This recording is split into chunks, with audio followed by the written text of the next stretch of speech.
top of the morning, and it is a beaut. And the hope of the Irish as the future champion of the world. A podcast is kind of like it's like a radio show that's not on the radio. Here's Barry J. McDonald and the RightCom.com podcast. Hi, this is Barry here, and you are very, very welcome to today's podcast episode from RightCom.com. And today's podcast episode is entitled, Where Are You? Now, you're probably saying to yourself, well, I'm here. Where are you? No, I don't mean whereabouts are you located in the world. What I mean by that is, where are you in your business? Now, maybe to explain that even better would be, do we know you outside your business? You know, I see a lot of people who hide behind blogs, they hide behind products, they hide behind a website, and we never really get to know the person that's behind that business. You know, when I started off on my journey, I was probably like most people. I would write my books, I would create my products, I would write my blog posts. But God forbid you should ask me to say anything about myself. God forbid you should ask me to, let people in behind the curtain to see what the person is like who creates all this content or who creates the products. You know, what I wanted to do was my business and me were separate. And I see a lot of people who do that. They don't, add themselves as an extra element to their business. Now, when I started collecting a lot of email addresses from people who I used to help out with in the children's picture book market and in the low content creation market, I used to always kind of, remind them every so often to put more of themselves into their content, or, if they are collecting any email addresses themselves of any customers, if they're emailing those customers, to, give some personal stories and let the customers find out what this person is like that they're buying from. Because the more I've thought about it, and again, probably Gary Vee has probably made a big influence in my life this past couple of years, is not only looking at how he does things, but also some of the things he had mentioned in the past. Now, one of the things that he said recently that I really do believe that he's right on this one is that a lot of us, I know I did, maybe you don't, but I used to think that social media and I used to think that the internet was separate from each other. Now, what I mean by that is, the Google search results, when Google gives you a list of maybe blog articles or gives you a list of websites, that was kind of its own kind of part of the internet, and social media was another separate thing. And the two of them are kind of separate. They were almost like they were oil and water. They didn't really mix. But it was only when Gary Vee actually explained it probably a lot better than I really thought about it. He said that one kind of fits on top of the other. And it's so true because, when you think about it, the reason you probably buy products, the reason you probably go to certain websites, the people that you watch on YouTube or whatever, is because you like those people. You like the personality, you like the stories they tell, you like the content they create, you like the way they maybe take you behind the scenes, show you what their daily life is like, out walking the dog or having a cup of coffee or just, chit-chatting to camera. You like those things. And the more you get to like that person, the more you are kind of swayed in their direction when they release a new product, when they write a new book, when they do NFTs or anything at all. You're swayed toward them because they've built up a likability. They have built up some trust because they have let you in on their life.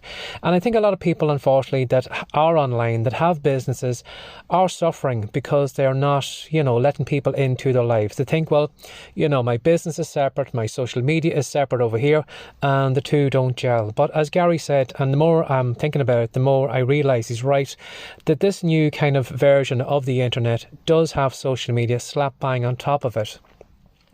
So what I mean by this podcast episode, maybe hopefully I've explained it a bit better than maybe the title of the podcast episode. But what I meant was, where are you in your business? If we did a search on a huge list of products, would you stand out in any way at all? Again, going back to the people I used to work with a few years back who created, low content books on Amazon. If I'd done a search on Amazon for journals or colouring books or planners, I would be met with thousands and thousands and thousands of books. And all these people are trying to make, some money on these books. But there's no difference between them all. You know, they're all the exact same layout, maybe sometimes exact same covers or whatever, but nothing separates one from the other. And unfortunately, a lot of these people who try to separate themselves from their crowd usually think, well, price is the thing that's going to separate me. I am going to make my planner as cheap as possible. It's going to separate me from the crowd, and everybody's going to buy off me because I'm the cheapest planner on the website. And you'll find that that is one way to go, but when you look at it in the long scheme of things, you're never going to make much money on those books if you are selling them for such a low price. So how else do you kind of, make a difference? Or how do you stand out from the crowd? How do you make yourself a little bit different? Now, again, going back to these people who I used to email regularly, I used to always say, put more of yourself into the content, put more of yourself into the books. Don't just focus on fighting with everybody else in the Amazon store. Take your little shop over to one side, create a blog, create an audience on social media, whatever. Build a platform or a group of people, a community that who like you, who trust you, and then mention your products to them. Then offer your planners, your books, your journals, your digital products. Give it to those people over there, because when you're off to one side with your little community, you're not really fighting with everybody on Amazon. You stand out from everybody because everybody says, oh, there's such and such. I bought his planner or I bought her planner, rather than maybe just a generic one, which could be just the same as something that's on Amazon.